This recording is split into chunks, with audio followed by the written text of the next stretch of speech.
Hello and welcome to another video. In this video we're going to be working on find the duplicate number. And in this problem you're given an array of integers containing n plus 1 integers where each integer is in the range 1 to n inclusive, and there's only one repeated number, and return it. You must solve this problem without modifying nums and use only constant extra space. So I think the examples are kind of straightforward. You just find whichever number shows up more than once. But this problem is actually very tricky. Unless you either modify the array or don't use constant extra space. So like if you do something like a sort, it's really easy. Or if you modify the numbers and you can modify them back, like if you say like, okay, I'll just go to a number, and if I go there I'll make it negative, and then if I go there again then that's my answer. So if you modify, it's easy. If you do this, it's easy. But the solutions that actually don't do any modification and are linear, I think there's only one. There might be others. But the thing that makes it hard is, like, let's say this problem was just, and this is like a good exercise. So let's say this problem was, instead of a number repeating as many times as you want, a number repeated only once. So for example, like a case like this. So this one is doable, and it's pretty easy without like modifying nums or anything.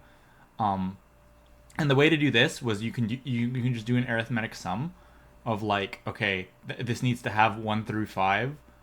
And then I can just figure out like what's the sum of 1 through 5, and then I can figure out the sum of my numbers, and that difference is the number. So for example, the sum of 1 through 5 would be like, let's just say it's like 15. I don't know if it's 15. And then the sum of this thing would be 2 less because there's 2 3s instead of a 5. So this would be 13.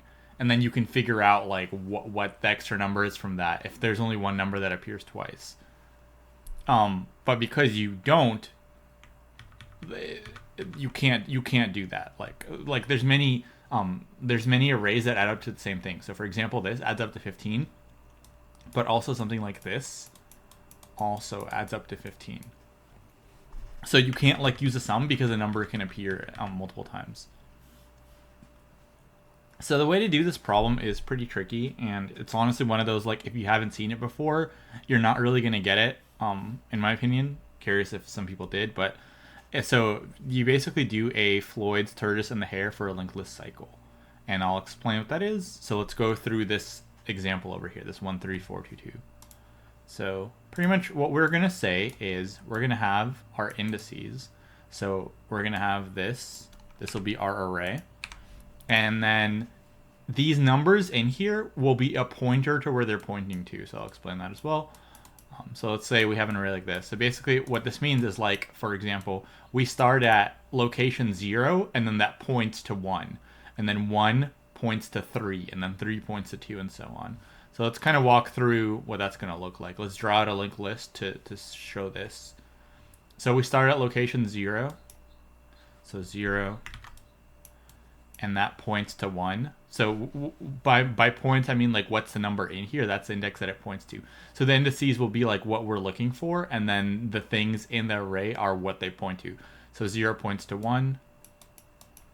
And then if we look at 1 points to 3. And then 3 points to 2. 2 points to 4. And 4 points to 2. So it would be like this. And then basically, because a number is guaranteed to appear more than once, you're automatically gonna have a cycle. You might have like multiple cycles that go to the same thing, but it'll still work. So essentially here, now basically what we need to return is we need to return the index where the cycle is, because multiple numbers will point to it. So kind of like here, we need to be returning 2. And the way this works with the Floyd's tortoise and the hare is it's a 2-step process. So the first step is you make a fast and a slow pointer. So let's do that. And as in previous problems, the fast pointer will move up twice and the slow pointer will move up once. And then you basically just keep going until they intersect. So let's do that. So fast pointer will move up twice, slow pointer will move up once, then twice, once, then twice, so here and back, and once, and then here and back, and once. So they'll intersect here. Then, after you do that, so we can write that down. So fast plus slow, move until intersection. Yeah. So then what you need to do afterwards is you need to make another pass. So you start at the start again. So you leave the first pointer where it was before. And then now you have two slow pointers. So this will, let's make it the same color to make it easier to see. So we have two slow pointers, and now we just move them one at a time until they intersect, and that's guaranteed to be the start of the cycle, like this section that makes the cycle. So let's walk through how that's going to go. So if this moves once and this moves once, then this moves once and this moves once, then this moves once and this moves once, and there's like a mathematical proof, and you can look it up for Floyd surface in the hair, but I'm not going to do that. So here you can see that now they intersect at the start of the cycle. And so that's kind of basically what we have to do. So we don't need to actually make a linked list, but we can just give our nodes values. So we can say like the slow pointer is 0, the fast pointer is 0, and then the fast pointer, like what will happen is, like let's look at a movement. So they both start at 0. Then the fast pointer will be like, okay, 0 points to 1. So let's go to 1. And then remember the fast pointer needs to move twice. So then you'll say like, okay, I'm at index 1. Where does that go? That goes to 3. So then my fast pointer will be 3, and so on. So you can just like basically keep track of what index you're at, and then check what's my value at that index to traverse to the next thing. So like if 1 has value 3, then I'll go from 1 to 3, and so on. And you keep doing this, and this will work. So let's show this for the other examples as well. And it's fine to have like multiple cycles; it'll still work out. So let's show this for the other two examples. So let's change these numbers. So now we have 3, 1, 3, 4, 2. And the reason this works also is because we start at index 0 and nothing points to 0. So in order for this to work, I believe, you can't have a cycle like this. Like, then it wouldn't work like this or something. You need your initial, you can't have the cycle start at your initial node. And that is the case here. So let's walk through this one. So we start at 0 once again. 0 points to 3. And then 3 points to 4. 4 points to 2. 2 points to 3. So like this. Now we have cycle, and then it'll just keep going. That's the other thing is once you hit a cycle, like it doesn't matter what the other values are because you'll just keep looping in this cycle. So let's walk through this again with the fast and the slow pointer. So we have a fast pointer here and a slow pointer here.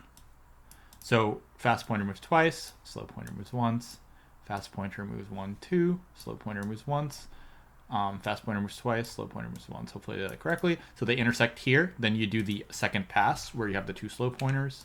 So we'll just have our two slow pointers. So slow pointer moves once, and this one moves once as well, and they intersect at 3, and 3 is their duplicate number. So it also works for that as well. And finally, let's do our last example. So this is going to be all 3s. And it'll still work because like once you hit one cycle, you just keep looping there. So let's show how that's going to look like. So we start at 0, 0 goes to 3. And then we don't really care about the other numbers because 3 will just keep looping to 3. So 3 will self-loop to itself. Like this. And the rest of the values don't matter because we can't get to those. Like nothing goes to 1 or to 2 or to 4 or anything. So once again, last one for this fast and slow pointer. So here we're the fast pointer, slow pointer. So fast pointer is going to move twice. So it'll move here and then loop around to itself. And the slow pointer will move here. So they intersect here. Then second run, this one's pretty clear. So this will move once and this will self loop to itself. And then this is the start of the cycle again, and you get 3. So this works for like anything. And this is like the only solution that I know as far as I know anyway, that doesn't actually modify. Like I said, you can modify and change it back, but you're still modifying things. And so if a number appeared, if you knew how many times a number appeared, you can do it with some kind of arithmetic sum. But because you can have something like this, you can't just do an arithmetic sum. So this is the only solution that I know that's ON. Maybe some other people know some other end. So this actually is a very tricky problem. And it's one of those, and it's kind of stupid in my opinion for the things they ask for, because it's like, if you either know it or you don't, it doesn't really test like your algorithm knowledge. But yeah, but this is like an algorithm that's kind of cool to see once in a while. So okay, so this is the one we're going to code in Java as always. So we're going to have a slow pointer and a fast pointer. So we'll say int slow equals 0 and fast equals 0.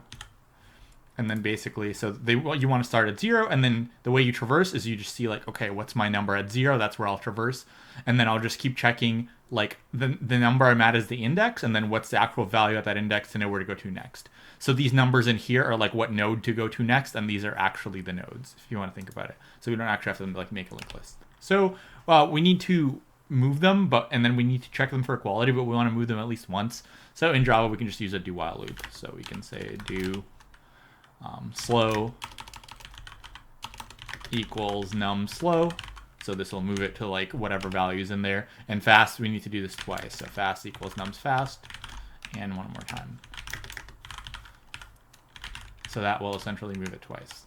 So if it starts at 0, then we'll check, okay, what's the number in here? Okay, we need to go to 3, and fast will go to 3, and then 3 again, or some other thing like here. It'll go to 1, and then it'll go to 3. So that we do the do while, forgot the syntax, hopefully it's correct. And then now we can just do a while slow does not equal fast. I believe this is the syntax for it, we'll find out. And you can also write it like this. Don't know which one's better. Okay. Yeah, so we do a do while. When they're the same, then we do our second pass where the slow starts. The second slow pointer will start at the start, and then we need to see when it intersects with the first one. So that's like the second part of it. Yeah, so we can just reuse our fast pointer, so we can say fast equals 0 again and just move it one node at a time now. So now we can just say while fast doesn't equal slow. Let's just keep moving them both up one at a time until they're the same. So slow equals nums slow, and fast equals nums fast. Now the value in either one of these will be the same, and that should be the duplicate value, so we can just return that. So fast or slow, it should be the same. So let's see. Yeah.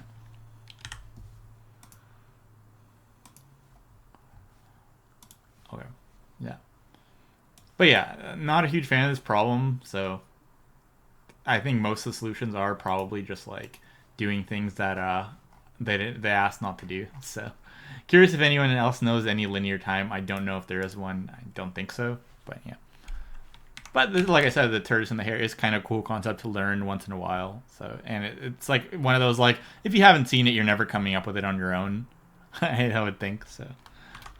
Okay, so let's go through the time and space here. So this is roughly linear time. Like you might do a few loops, but it's roughly linear time. You're gonna do a couple loops. So sometimes, like depending on your actual array, the fast pointer might do a couple loops before the slow pointer actually hits it, but it'll still be linear time. So this is O(n), and then the second slow and slow pointer will also hit each other in roughly linear time. And space O(1), because we just have our two pointers or two variables that we just traverse with. Yeah, so that's gonna be all for this one. Let me know what you guys think about this one, and if you have any questions about this kind of thing. And yeah, if you did like the video, please like it and please subscribe to the channel. And I'll see you in the next one. Thanks for watching.